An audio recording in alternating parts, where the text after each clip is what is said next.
मेरे प्यारे विद्यार्थी, आपका बहुत बहुत स्वागत अभिनंदन आपके चाहते YouTube channel career professor B R sir के साथ। आप सबको प्रणाम, नमस्कार, जय हिंद। आप सभी लोग दोनों हाथ जोड़कर अपनी मां के चरणों में प्रणाम करेंगे। सर्दी का मौसम है और पढ़ाई की बहार है, क्योंकि ऐसे समय में ये पढ़ने का सीजन चल रहा है, क्योंकि ये एग्जाम वाली चर्चा चल रही है आपके लिए बहुत महत्वपूर्ण। इस करंट अफेयर में मैं आपसे चर्चा करने वाला हूं। ये 7वें नंबर की हमारी क्लास है, बहुत महत्वपूर्ण और खास है, क्योंकि आज मैं जो बात करने वाला हूं मैं उन पहलुओं बात करूंगा जो केंद्र सरकार की द्वारा चलाई गई योजना कार्यक्रम है। इसके अलावा कुछ समितियां और आयोग हैं जो एग्जाम के लिए बहुत खास हैं, जो इस चर्चा को बहुत महत्वपूर्ण बना देंगे। इसलिए लगातार अंत तक इस वीडियो बने रहेंगे। आप लोग चैनल को अगर सब्सक्राइब नहीं किया है जल्दी सब्सक्राइब कर लेंगे।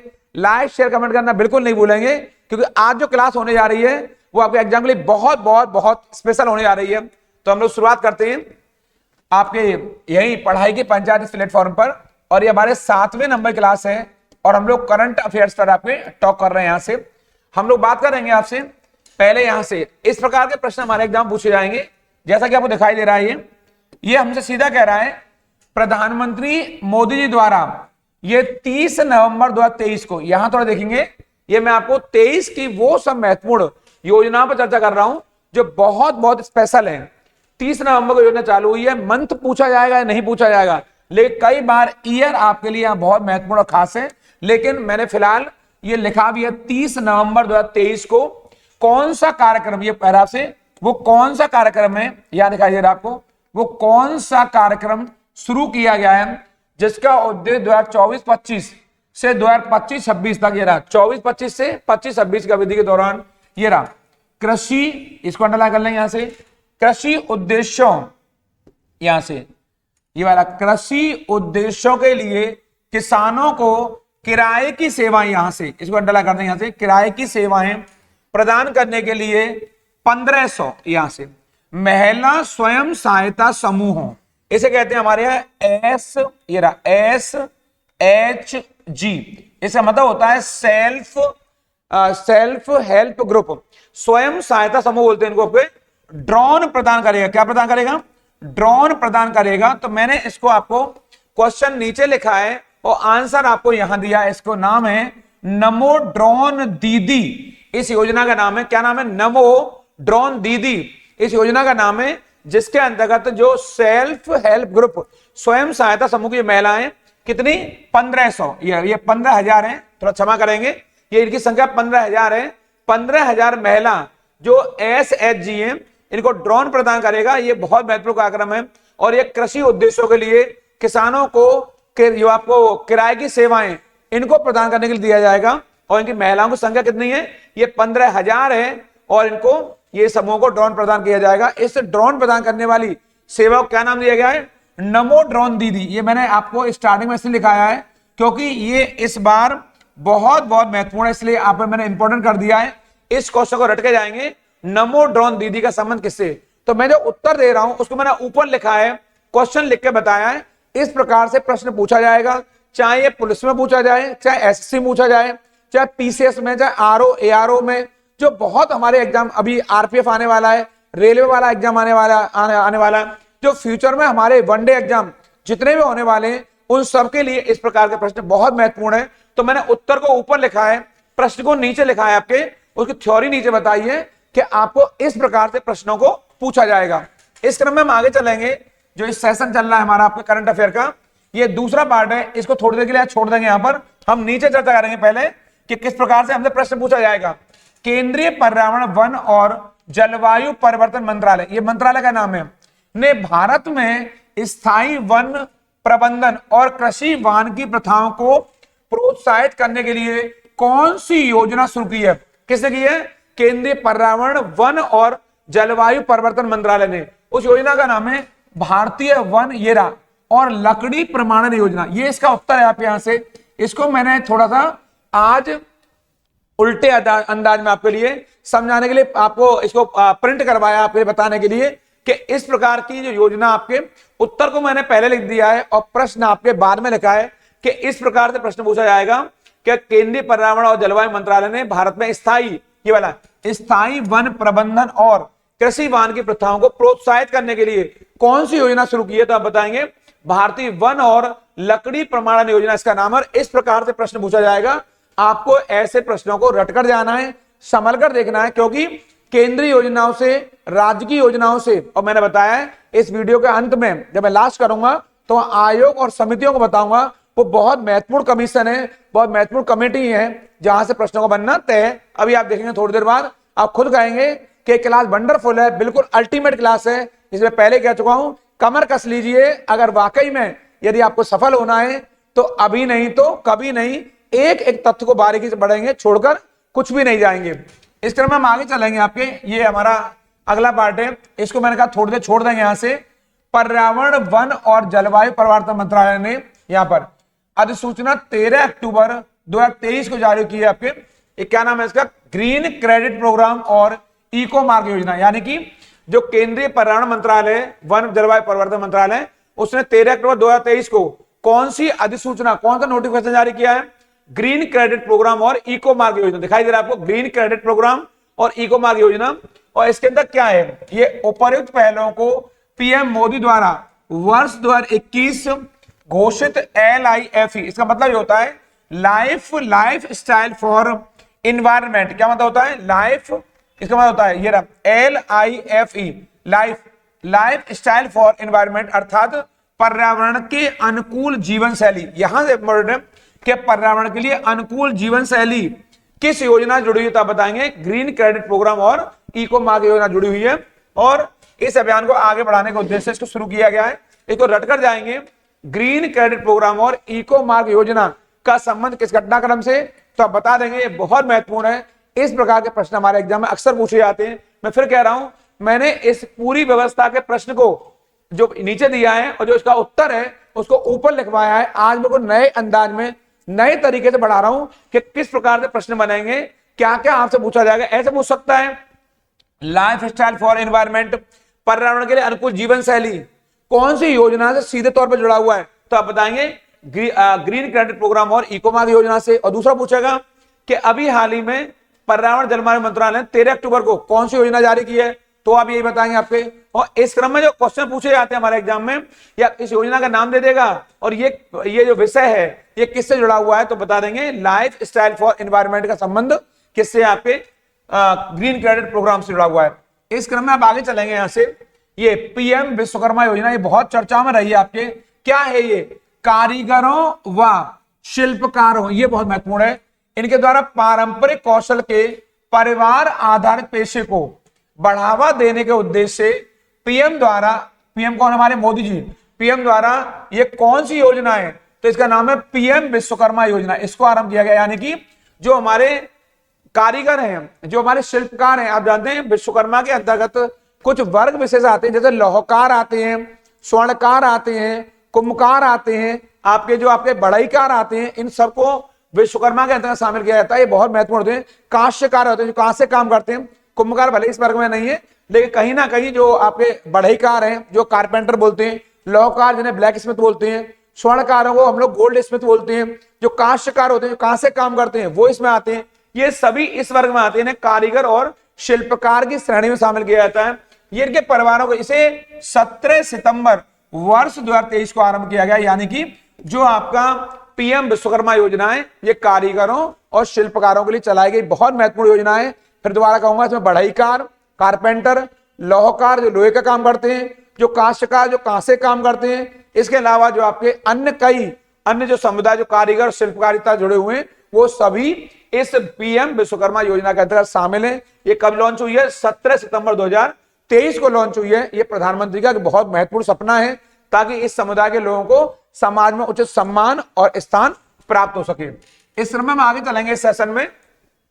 अमृत भारत स्टेशन योजना, इसमें चर्चा करूंगा। आपके थ्योरी इसकी है, इस तरह क्वेश्चन आएगा आपका, देश भर के रेलवे स्टेशनों के पुनर्विकास यानी कि रीडेवलपमेंट के लिए प्रधानमंत्री मोदी द्वारा कब शुरू की गई है, ये 6 अगस्त वर्ष 2023 को ये योजना लॉन्च की गई है। क्या नाम है इसका, अमृत भारत स्टेशन योजना। यानी हमारे देश में इसके अंतर्गत 508 रेलवे स्टेशनों का पुनर्विकास किया जाना है। यानी कि आप एग्जाम आएगा कि अभी वर्ष 2023 में अगस्त में 6 अगस्त को 2023 को योजना लॉन्च की गई है, जिसका उद्देश्य स्टेशनों का पुनर्विकास करना है, उनका रीडेवलपमेंट करना है। तो इसके अंदर आप जानना चाहिए, जो विद्यार्थी यूपी का पेपर दे रहे हैं, अन्य बिहार का, राजस्थान का, इसके अंदर यूपी के 55 स्टेशनों को शामिल किया गया है, राजस्थान के भी 55 स्टेशन शामिल किए हैं, जबकि बिहार के इसके अंतर्गत 49 रेलवे स्टेशनों को शामिल किया गया है। आप इसको भी नोट डाउन कर लें, क्योंकि इस प्रकार से प्रश्न बनेगा, आखिर जो पुनर्विकास होना रेलवे स्टेशनों का, इसके अंतर्गत यूपी के कितने स्टेशन आएंगे? यूपी के 55 आएंगे, राजस्थान कितने आएंगे? 55 आएंगे, और बिहार के 49 आएंगे। इस प्रकार से प्रश्न बनना है। इसमें कुल देश के 508 रेलवे स्टेशनों को शामिल किया गया है, जिनको कहीं ना कहीं आधुनिक तौर पर विकसित किया जाना है। ये बहुत महत्वपूर्ण योजना है, इसका नाम है अमृत भारत स्टेशन योजना, जिसके अंतर्गत स्टेशनों को, रेलवे स्टेशन को आधुनिक स्वरूप प्रदान किया जाएगा। इस क्रम में हम आगे चलेंगे। आपके इस सेशन का जो अगला हमारा पॉइंट है, ये यूरोपीय निवेश संघ से मतलब है यहाँ पर, इसमें मैं बात अभी थोड़ी देर में प्रश्न बताने बात करूंगा। किस वैश्विक संस्थान ने, यहां पर देखेंगे आप लोग, ये बड़ा महत्वपूर्ण हमारे लिए, ये लिखा हुआ है आपके, किस वैश्विक है, ये गलती लिख गया यहां पर, यहां देखेंगे, किस वैश्विक, ये रहा, किस वैश्विक संस्थान ने 1 बिलियन यूरो तक की ऋण सुविधा की पेशकश करके, ये रहा, भारत के राष्ट्रीय ग्रीन हाइड्रोजन मिशन, कौन सा? राष्ट्रीय ग्रीन हाइड्रोजन मिशन के लिए अपना समर्थन दिया है। कितना है ये? 1 बिलियन, यहां पर कर देंगे इसको, ये बड़ा महत्वपूर्ण वर्ड है, 1 बिलियन, यहां से कर देंगे इसको, और इसको आप लोग अंडरलाइन करके इंपॉर्टेंट कर लेंगे। कितना है? 1 बिलियन यूरो। ये यूरोपीय संघ, आप जानते हैं ईयू बोलते हैं हम लोग इसको, यूरोपीय संघ ने एक ऋण सुविधा दी है, भारत के लिए पेशकश की है। किसके लिए? राष्ट्रीय ग्रीन हाइड्रोजन मिशन के लिए। आप जानते हैं आने वाला फ्यूचर हाइड्रोजन आपका एनर्जी का ही है। हाइड्रोजन मिशन पर दुनिया के सभी राष्ट्र बड़े पैमाने पर कार्य कर रहे हैं, भारत भी इस दिशा में अपने कदम बढ़ा चुका है। इस क्रम में यूरोपीय इन्वेस्टमेंट जो यूनियन है, ये भी सहयोग कर रही है, और इन्होंने 1 बिलियन यूरो, इसको अंडरलाइन कर देंगे कि यूरोपीय निवेश संघ ने कितने ऋण की भारत के लिए पेशकश की है, तो आप बताएं 1 बिलियन यूरो। क्योंकि यूरोपीय संघ की जो मुद्रा का नाम है, साझा मुद्रा का नाम है, वो यूरो है। आप जानते हैं बहुत सारे इंटरनेशनल ऑर्गेनाइजेशन पर मैं अक्सर चर्चा करता हूं, जैसे हमारे एग्जाम में सार्क है, आसियान है, ब्रिक्स है, G7 है, आपका G4 है, इसके अलावा क्वाड है, और अभी हाल ही में G20 है, आसियान है। ऐसे कुछ हमारे महत्वपूर्ण अंतरराष्ट्रीय संगठन है जहां से प्रश्नों का बनना तय है। इस ऑनलाइन क्लास पर, इस ऑनलाइन प्लेटफॉर्म पर इन सभी अंतरराष्ट्रीय संगठनों पर मैं बारी बारी चर्चा करूंगा आपसे आने वाले कुछ ही क्लासों में, क्योंकि ये एग्जाम वाली चर्चा चल रही है, बहुत महत्वपूर्ण क्लास है। फिलहाल आप कर लेंगे यूरोपीय निवेश संघ ने कितने ऋण की पेशकश की है, तो 1 बिलियन यूरो की पेशकश करी है भारत के लिए, जिसका उद्देश्य है राष्ट्रीय ग्रीन हाइड्रोजन मिशन। इसका उत्तर क्या है? यूरोपीय निवेश संघ। इसको कर लेंगे अंडरलाइन यहां से और उतार लेंगे इसको। इस क्रम में हम आगे चलेंगे। Project tiger and elephant division, आखिर ये क्या है आपके? तो यहां केंद्रीय पर्यावरण, वन और जलवायु परिवर्तन मंत्रालय, यानी कि जो भारत का पर्यावरण, वन और जो जलवायु परिवर्तन मंत्रालय, इसने ये रहा, इन दोनों को मिला दिया, प्रोजेक्ट टाइगर को और प्रोजेक्ट एलिफेंट को। यानी कि जो हमारे प्रोजेक्ट टाइगर चल रहा है और प्रोजेक्ट एलिफेंट चल रहा है, इन दोनों का विलय कर दिया, इन दोनों को एक कर दिया है, और इसका जो संयुक्त नाम है वो नाम है project tiger and elephant division. यानी कि हमारे अलग अलग से प्रोजेक्ट टाइगर मिशन चल रहा था, प्रोजेक्ट एलिफेंट मिशन चल रहा था, ये दोनों मिशन हमारे अलग अलग चल रहे थे। अब इन दोनों मिशनों को एक साथ कर दिया गया है, तो विलय होने के बाद, मर्ज होने के बाद, ये नाम है project tiger and elephant division. इस पर मैं चर्चा पीछे कर चुका हूं वीडियो में। आप एक अन्य वीडियो फिर से चर्चा करूंगा कि इन प्रोजेक्ट को क्यों लाया गया है। फिलहाल एक करंट अफेयर चल रहा है कि किनका विलय हुआ है और इसका नाम क्या रखा गया है यहाँ पर। इस क्रम में हम आगे चलेंगे। आपके यहाँ से ये दिखाई दे रहा है आपको, आईटी जोधपुर ने, ये एनटीपीसी विद्युत की बात कर रहे हैं यहाँ पर, ये वाला एनटीपीसी विद्युत, ये वाला एनटीपीसी विद्युत व्यापार निगम लिमिटेड ने अपना पहला यहां से एक roof top solar PV project 14 जून 2023 को लॉन्च किया है। और इसको कहां शुरू किया है? आईआईटी जोधपुर में। आप जानते होंगे नेशनल थर्मल पावर कॉर्पोरेशन, राष्ट्रीय ताप विद्युत निगम, national thermal power corporation, Bharat में सबसे अधिक ऊर्जा, भारत में सबसे अधिक एनर्जी यदि कोई संस्थान बनाता है, आप जानते होंगे एनटीपीसी भारत की महारत्न कंपनी है। नेशनल थर्मल पावर कॉर्पोरेशन, राष्ट्रीय ताप विद्युत निगम, ये भारत की महारत्न कंपनियों में शामिल है और ये सबसे अधिक एनर्जी बनाने में अपना योगदान देती है, चाहे वो एनर्जी बन रही है कोयला से, चाहे बन रही है वो पेट्रोल डीजल से, चाहे बन रही है वो गैस से, इन सब में इसका पहला स्थान है। तो इन्होंने अभी 14 जून 2023 को एक सोलर, ये वाला सोलर माने सौर ऊर्जा वाला पीवी प्रोजेक्ट शुरू किया है। और कहां शुरू किया है इसको? आईआईटी जोधपुर में, यानी कि राजस्थान में, ताकि विद्युत का सोलर पैनल के माध्यम से इस्तेमाल किया, उपयोग किया जा सके। आप जानते होंगे भारत ने फ्रांस की मदद से पहले भी इस सोलर पावर पर बहुत जोर दिया है और अंतर्राष्ट्रीय सौर गठबंधन का जो निर्माण हुआ है, और आप जानते हैं अंतर्राष्ट्रीय सौर गठबंधन का जो मुख्यालय भी है वो भारत में ही है, मैं पीछे बता चुका हूं, वो भारत के गुरुग्राम में स्थित है। इस पर हम चर्चा पहले कर चुके हैं। ISA इंटरनेशनल सोलर अलायंस बन चुका है। ये बहुत महत्वपूर्ण है क्योंकि सौर ऊर्जा वो ऊर्जा है जो कभी ना मिटने वाली, जो जब तक सूरज चांद रहेगा तब तक सौर ऊर्जा का नाम रहेगा, क्योंकि सूर्य से मिलने वाली ऊर्जा जो कभी ना समाप्त होने वाली ऊर्जा है। इस समय हम आगे चलेंगे, इसको आप लिख लेंगे IIT जोधपुर वाले को। ये अगला पार्ट है हमारा। उत्तराखंड में अभी एक मिशन चालू हुआ है आपके, ये रेशम उत्पादकों के लिए क्वेश्चन आएगा। रेशम उत्पादकों के लिए बीमा योजना, ये रेशम उत्पादकों के लिए बीमा योजना शुरू करने वाला भारत का पहला, बहुत बहुत इंपॉर्टेंट है, वो भारत का पहला कौन सा राज्य है? तो और कोई नहीं, वो उत्तराखंड राज्य है, देख लेंगे। यानी रेशम उत्पादकों के लिए, यानी रेशम में होता है, मतलब होता है जो सिल्क प्रोडक्ट का, जो सिल्क बनाते हैं हमारे यहाँ पर, ऐसे सिल्क, यानी रेशम उत्पादक है हमारे यहाँ, उनके लिए बीमा योजना, इंश्योरेंस योजना, इंश्योरेंस स्कीम शुरू करने वाला भारत का पहला राज्य कौन सा है? तो आप बताएं, उत्तराखंड पहला राज्य है। आप जानते होंगे सिल्क रूट पर भारत का एकाधिकार रहा है। यहां से क्वेश्चन भी आया है कि सिल्क रूट पर, यानी कि रेशम मार्ग पर भारत के किस वंश का अधिकार रहा है? तो कुषाण थे, और कुषाण इसलिए समृद्ध थे क्योंकि चीन से जाने वाला जो रेशम था वो भारत के उत्तर से होकर जाता था। इस शुल्क रूट पर कुषाणों का एकाधिकार था। कनिष्क इस वंश का महानतम शासक था, कुषाण वंश का। फिलहाल हम इतिहास नहीं पढ़ा रहे हैं, लेकिन अब बताएंगे रेशम उत्पादकों के लिए जो सिल्क उत्पादन करते हैं, उनके उन कारीगरों के लिए बीमा सेवा उपलब्ध कराने वाला भारत का पहला राज्य कौन सा है? वो उत्तराखंड है। इसे आप रट लेंगे, ये बहुत महत्वपूर्ण है। उत्तराखंड में मैं आगे इसी वीडियो में किसी अन्य विषय पर अभी चर्चा करने वाला हूं, इसलिए मैं कहा इस चैनल को सब्सक्राइब नहीं किया है, जल्दी सब्सक्राइब कर लेंगे। लाइक शेयर कमेंट करना बिल्कुल नहीं भूलेंगे, क्योंकि ये बहुत महत्वपूर्ण क्लास होने वाली है। जहां तक शेयर कर सकते हैं इन बातों को पहुंचाई, ताकि सबको इसका लाभ मिल सके। इस क्रम में हम आगे बढ़ेंगे सेशन में। यहां पर अमृत धरोहर योजना बात करूंगा मैं, यहां पर बड़ी महत्वपूर्ण है हमारे एग्जाम के लिए। लेकिन प्रश्न किस तरह का एग्जाम पूछा जाएगा? प्रश्न का आधार ऐसा रहेगा, शहरों में आर्द्र भूमि, आर्द्र भूमि होता है वेटलैंड, इसको हम अंग्रेजी कहते हैं वेटलैंड।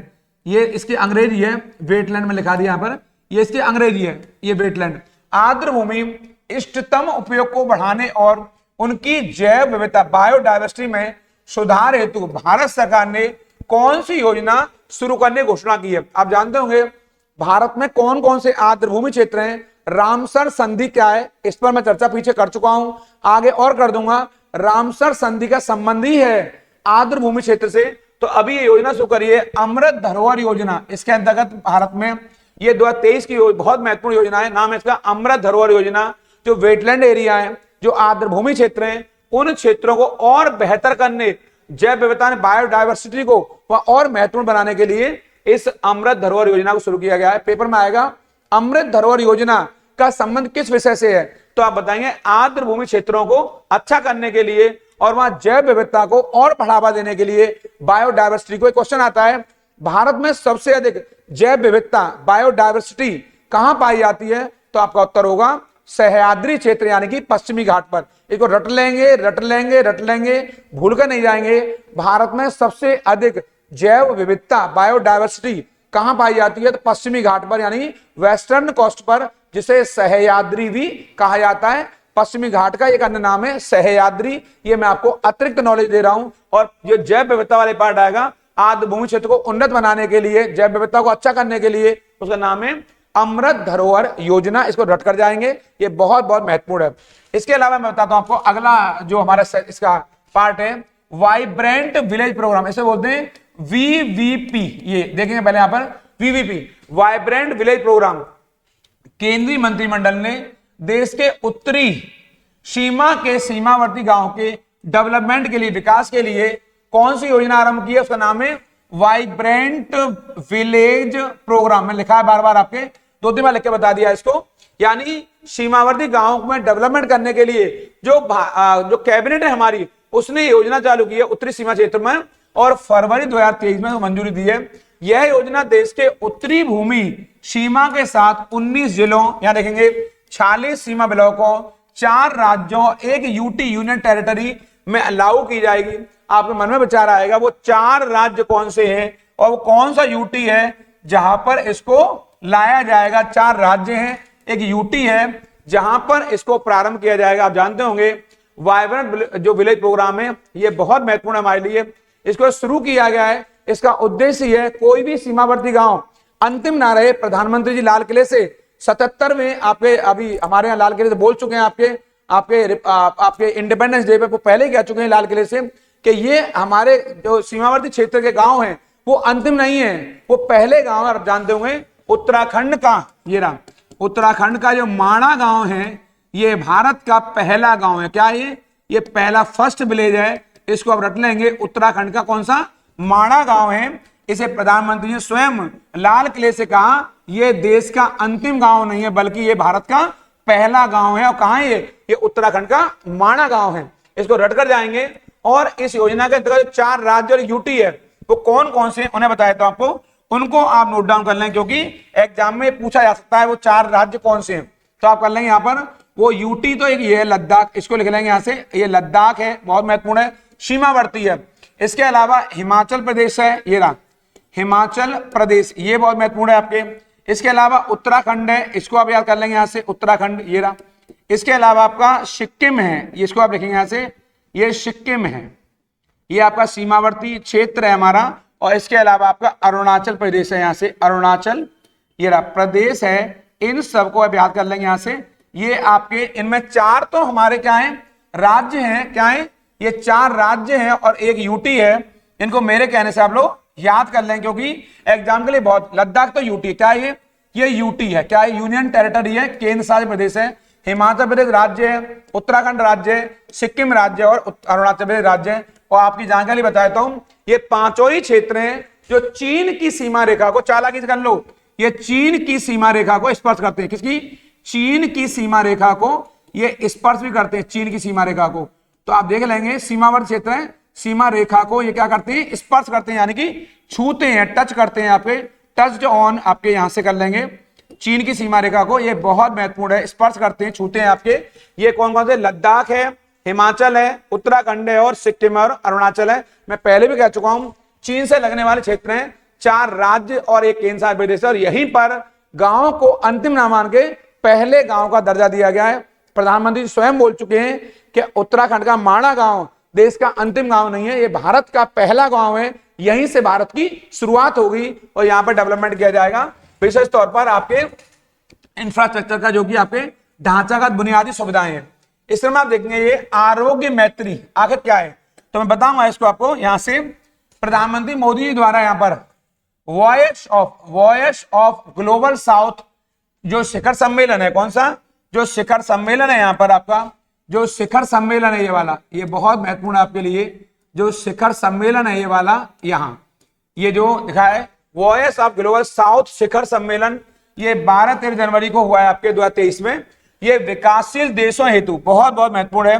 विकासशील देशों हेतु किस चिकित्सा आपूर्ति प्रोजेक्ट को लॉन्च किया गया? क्या नाम है उसका? आरोग्य मैत्री, ये इसका नाम है। यानी क्वेश्चन आएगा पीएम द्वारा वॉइस ऑफ ग्लोबल साउथ शिखर जो सम्मेलन हुआ है, जो विकासशील देशों के लिए क्या उपलब्ध कराएगा?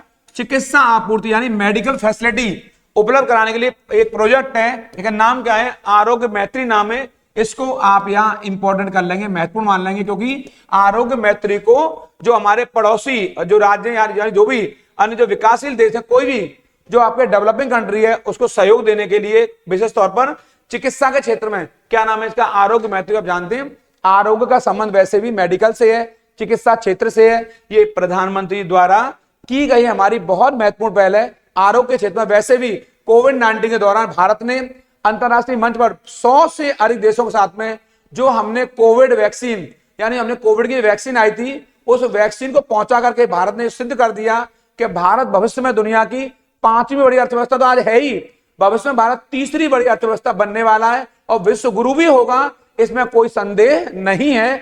जिस तरह भारत ने बढ़ चढ़ करके कोविड में, कोरोना काल में पूरी दुनिया की चिकित्सा के स्तर पर या खाद्य आपूर्ति के स्तर पर बढ़ चढ़ के भागीदारी की, ये स्पष्ट कर रहा है कि भारत अब किसी पीछे नहीं है। इसको इम्पोर्ट कर लेंगे यहाँ पे, आरोग्य बेहतरी के संबंध में विकासशील राष्ट्रों के लिए चिकित्सा आपूर्ति के लिए। ये यूपी में और छत्तीसगढ़ के लिए आपके बहुत महत्वपूर्ण है। यहाँ से ये बहुत इंपॉर्टेंट योजना, इसको आप लोग, चूंकि यूपी वाला एग्जाम भी चल रहा है और छत्तीसगढ़ वाले बच्चे जो मैं देख रहे हैं, सुन रहे हैं, इसको ध्यान रखेंगे। इंडियन ये ऑयल यानी आईओसी ने केंद्रीय टीबी प्रभाग के सहयोग से जो 2 राज्य हैं उनमें सघनीकृत तपेदिक उन्मूलन परियोजना ये चलाई है आपके, यानी कि जो आईओसी है, इंडियन ऑयल कॉर्पोरेशन है, उसने किस राज्य में टीबी के समापन के लिए, ऐसा बोलते हैं टीबी एबोलिशन, टीबी एबोलिशन अंग्रेजी में बोलते हैं। यहां से टीबी, ये टेलीविजन नहीं है, ये ट्यूबरक्लोसिस है आपके, इसे बोलते हैं TB abolition. Abolition, TB abolition है, टीबी को समाप्त करना जड़ से। आप जानते होंगे ये यूपी और छत्तीसगढ़ में आईओसी के, आईओसी इंडियन ऑयल कॉर्पोरेशन के सहयोग से, केंद्रीय टीबी प्रभाग के सहयोग से इन्होंने आरंभ किया है। नाम है सघनीकृत तपेदिक उन्मूलन परियोजना नाम है इसका, यानी कि टीबी को जड़ से खत्म करना है। टीबी को क्षय रोग भी कहते हैं, क्या कहते हैं? क्षय रोग भी कहते हैं। इसके कई सारे नाम है इसके, क्षय रोग भी टीबी को कहा जाता है, इसी को तपेदिक भी बोलते हैं। और जानते हैं भारत सरकार ने वर्ष 2025 तक, एक्शन ऑर्डर दे रहा हूं आपको, 2025 तक टीबी को पूरी तरह से समाप्त करने का भारत में लक्ष्य रखा कराएगा। कि टीबी को समाप्त करने का भारत सरकार का कौन सा वर्ष है लक्ष्य आपके, तो वो 2025 है। और उत्तर प्रदेश और छत्तीसगढ़ के लिए इंडियन ऑयल ने केंद्रीय टीबी प्रभाग के सहयोग से इन 2 राज्यों में तपेदिक उन्मूलन परियोजना आरंभ की है। ये बहुत महत्वपूर्ण है, यानी यूपी और छत्तीसगढ़ रटकर जाएंगे, यूपी और छत्तीसगढ़। और भारत सरकार वर्ष 2025 तक टीबी को पूरी तरह से उन्मूलित करने के लिए, एबॉलिश करने के लिए अपना लक्ष्य निर्धारित कर चुकी है। इस क्रम में हम आगे चलेंगे। यहां से आप देखेंगे स्वास्थ्य और परिवार कल्याण मंत्रालय किससे जुड़ा हुआ है? स्वस्थ मन स्वस्थ घर, ये क्वेश्चन है। स्वस्थ मन और स्वस्थ घर किस मंत्रालय की योजना है, तो आप बताएंगे ये किसकी पहल है आखिर? ये बहुत महत्वपूर्ण पहल है, ये स्वास्थ्य और परिवार कल्याण मंत्रालय पहल है। कौन सी? स्वस्थ मन और स्वस्थ घर। हम पहले भी चर्चा कर चुके हैं। जो आयुष्मान योजना रही है आपके, इस जो योजना ये पहल की गई है, ये वर्ष ये रहा नवंबर 2022 से ये रहा इसे अक्टूबर 2023 तक चलाया गया एक वर्ष का अभियान रहा है।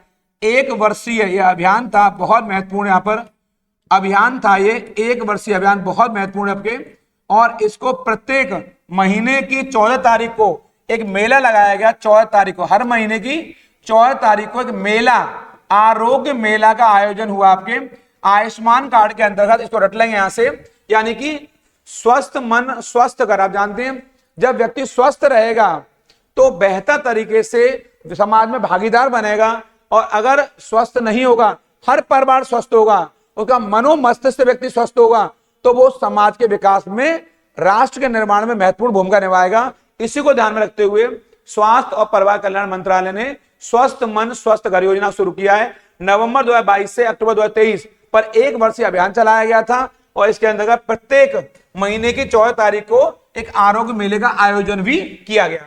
इस क्रम में हम आगे चलेंगे आपके यहां से। इसी क्रम में अगला बड़ा महत्वपूर्ण पहलू है आपके, ये दिखाई दे रहा है आपको, पीएम किसान भाई, ये वाला भंडारण प्रोत्साहन योजना। किस प्रकार का प्रश्न पूछा जाएगा आप यहां से? ये रहा, छोटे और सीमांत किसानों को मजबूत करने के लिए, सशक्त बनाने के लिए, क्या करने के लिए? सशक्त बनाने के लिए। देख लेंगे थोड़ा सा, सशक्त मन होता है मजबूत करने के लिए, क्या करने के लिए? सशक्त करने के लिए। और मूल्य निर्धारण बहुत बहुत महत्वपूर्ण है। मूल्य निर्धारण में व्यापारियों के प्रभाव खत्म करने के लिए सरकार ने किस योजना को शुरू किया है?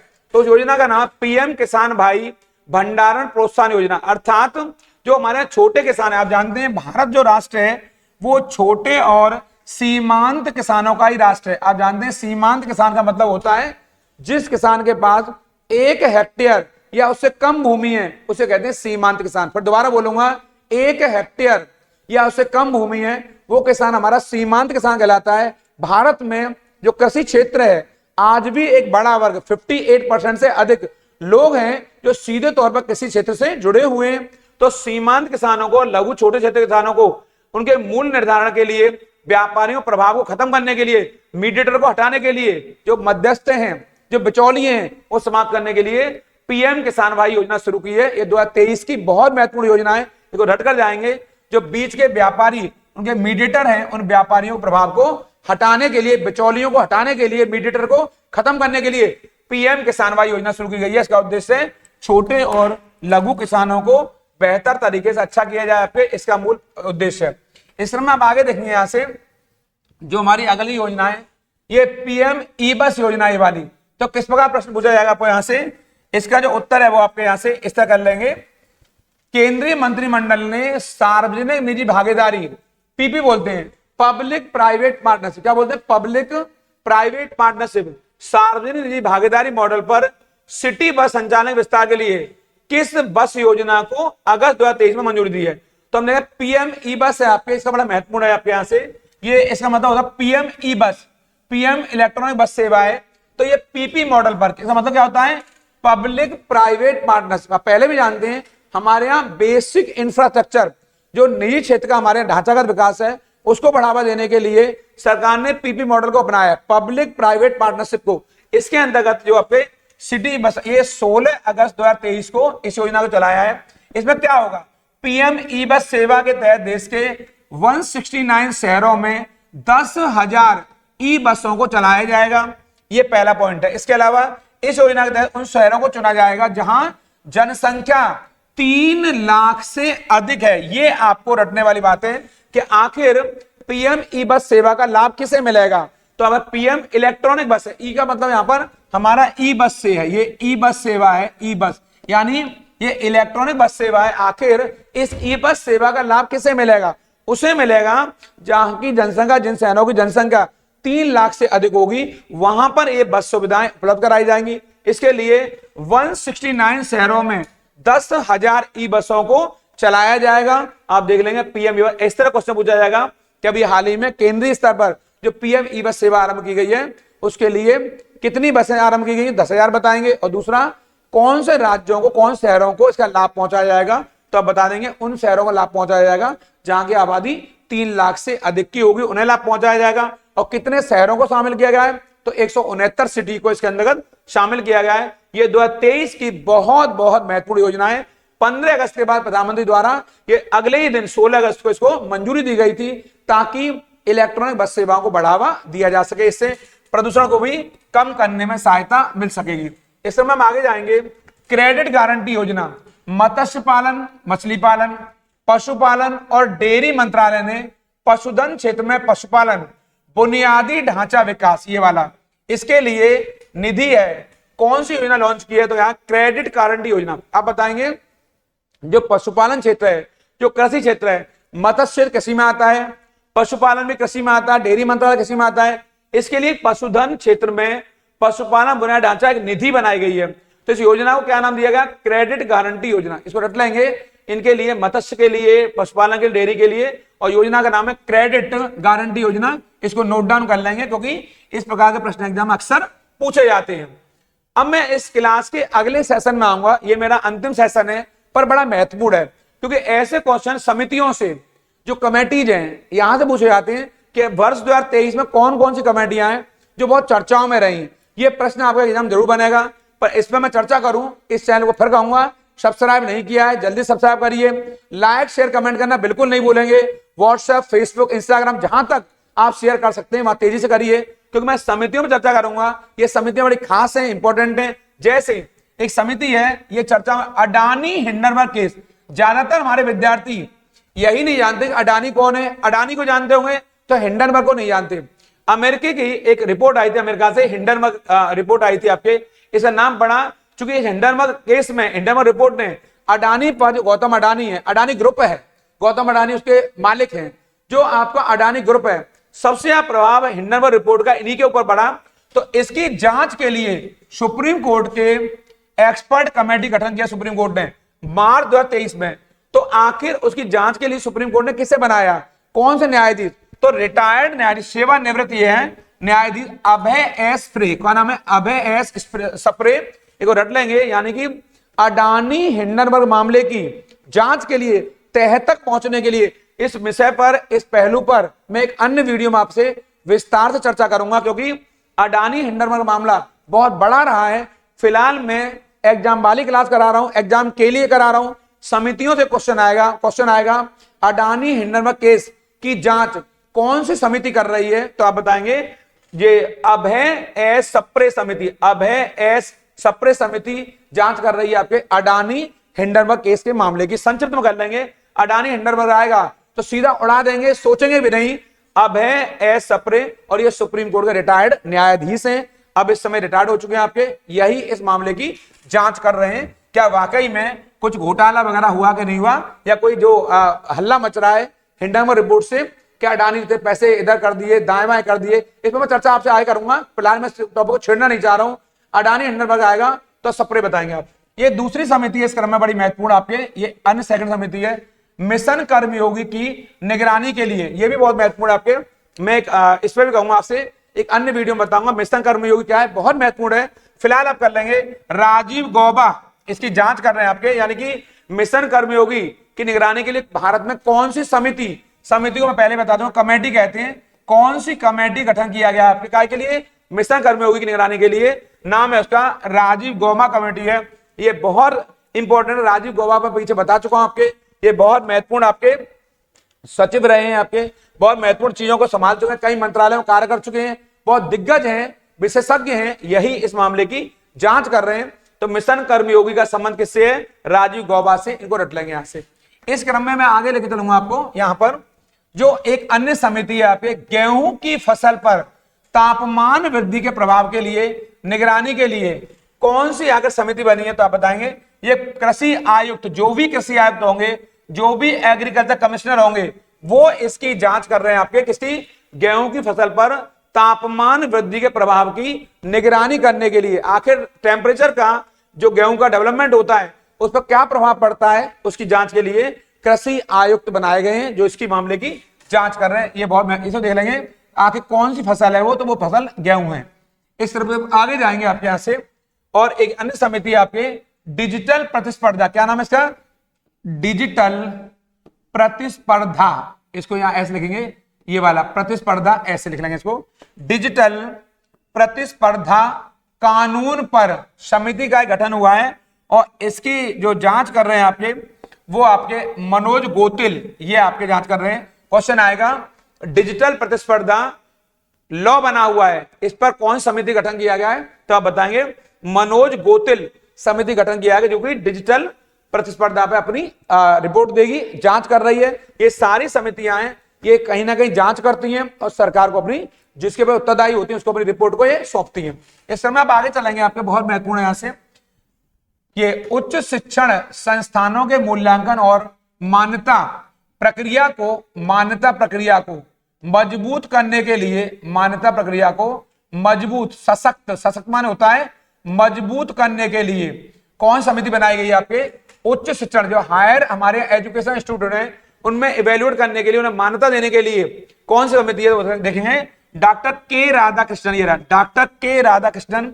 कुछ ज्यादा नहीं करना है, संक्षिप्त अंदाज में पढ़ेंगे कि उच्च शिक्षा संस्थाओं के लिए, उनके मूल्यांकन के लिए, उन्हें मान्यता देने के लिए कौन सी कमेटी बनाई गई है, तो आप बताएंगे के राधाकृष्णन कमेटी बनाई गई है। आप जानते हैं पहले भी हमारे यूजीसी जो कमेटी बनी थी वर्ष हमारे यहाँ 1953 में आपके, उसके अध्यक्ष सर्वपल्ली राधाकृष्णन थे, वो भी शिक्षा जुड़े हुए हैं। उनके हैप्पी बर्थडे को हमारे यहाँ आपके शिक्षक दिवस के तौर पर मनाया जाता है। और ये भी एक व्यक्ति है राधाकृष्णन, यद्यपि ये सर्वपल्ली राधाकृष्णन नहीं है, लेकिन एस राधाकृष्णन शिक्षा जुड़े हुए थे। और यहाँ भी राधाकृष्णन वो एस थे, ये के राधाकृष्णन है, वो डॉक्टर सर्वपल्ली थे, ये के राधाकृष्णन है। इनका संबंध उच्च शिक्षण संस्थाओं के मूल्यांकन और मान्यता प्रक्रिया को मजबूत बनाने से है कि आखिर हायर एजुकेशन को मान्यता दी जाए कि नहीं दी जाए।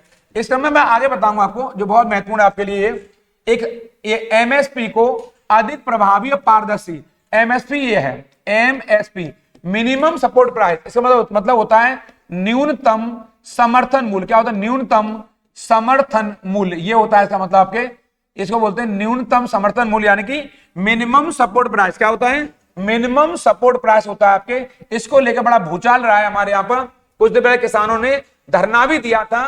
तो एमएसपी को अधिक प्रभावी और ट्रांसपेरेंट बनाने के लिए एक पैनल बनाया गया। इसके अध्यक्ष कौन है? संजय अग्रवाल। कौन है? संजय अग्रवाल इस पैनल के अध्यक्ष हैं। यानी कि हमारे यहाँ न्यू किसानों को उनकी फसलों पर कितना एमएसपी दिया जाए, इसके लिए बहुत महत्वपूर्ण है। वर्तमान समय में 23 फसलों पर, कितनी पर? 23 फसलों पर। कितनी फसलों पर? 23 फसलों पर। ये रहा 23 फसलों पर हमारे यहाँ एमएसपी दिया जा रहा है। इसको आप देख लेंगे यहां से, कितनी फसलों पर दिया जा रहा है? 23 फसलों पर दिया जा रहा है। यानी कि मिनिमम सपोर्ट प्राइस 23 फसलों पर आपके न्यूनतम समर्थन मूल्य, बहुत इंपॉर्टेंट है। और संजय अग्रवाल इसके लिए जांच कर रहे हैं, पैनल बनाया गया। इस पैनल के हेड कौन है? संजय अग्रवाल हैं, जो रिपोर्ट देंगे अपनी। एक क्वेश्चन बहुत महत्वपूर्ण है आपके लिए, एक देश एक चुनाव, जो बड़ा महत्वपूर्ण क्वेश्चन है आपके लिए यहां पर। एक देश एक चुनाव के संदर्भ में आपके यहां बात करूंगा मैं आपसे। एक देश एक चुनाव, एक देश, एक और रट लेंगे, एक चुनाव, बहुत चर्चाओं में इसके लिए बात करूंगा। वन नेशन वन इलेक्शन, ये वाला एक, ये रहा वन नेशन वन इलेक्शन। आखिर इसके लिए कौन सी समिति हमारे यहां बनी हुई है जो बहुत महत्वपूर्ण कार्य कर रही है? तो आप जानेंगे, रामनाथ कोविंद। रामनाथ कोविंद महामहिम रहे हमारे आपकी अध्यक्षता में। जो हमारे पूर्व महामहिम राष्ट्रपति जी हैं, आदरणीय राष्ट्रपति हमारे रामनाथ कोविंद जी, इनकी अध्यक्षता में, ये अध्यक्ष हैं, इनकी अध्यक्षता में जो समिति बनी है आपके एक देश एक चुनाव, इसको रट के जाएंगे कि भारत में एक देश एक चुनाव के मामले में कौन सी समिति जांच कर रही है? तो आप बताएंगे, जो हमारे पूर्व राष्ट्रपति हैं रामनाथ कोविंद जी, उनकी अध्यक्षता में समिति बनी है। और ये बताएंगे कि हमारे देश में पूरा देश एक है, तो एक साथ चुनाव क्यों नहीं होने चाहिए। और ये चुनाव है लोकसभा और विधानसभाओं के। ऐसा हो सकता है भविष्य में कि हमारे एक साथ चुनाव कराए जाए, लोकसभा और विधानसभा के चुनाव एक साथ हो, राज्यों में अलग अलग चुनाव ना कराए जाएं। ये बहुत महत्वपूर्ण वीडियो रही है आपके लिए, बहुत इंपॉर्टेंट क्लास रही है। मैं फिर कहूंगा, चैनल को सब्सक्राइब करना बिल्कुल नहीं भूलेंगे, लाइक शेयर कमेंट करना बिल्कुल नहीं भूलेंगे, और जहां तक हो सकता है इस वीडियो को शेयर करिए ताकि ये जानकारी अन्य बच्चों तक पहुंच सके। ऐसा ही एक अन्य महत्वपूर्ण वीडियो मैं आपके लिए आगे लेकर आऊंगा। उन लोगों का जरूर ख्याल रखेंगे जो आपका ख्याल रखते हैं। प्रणाम, नमस्कार।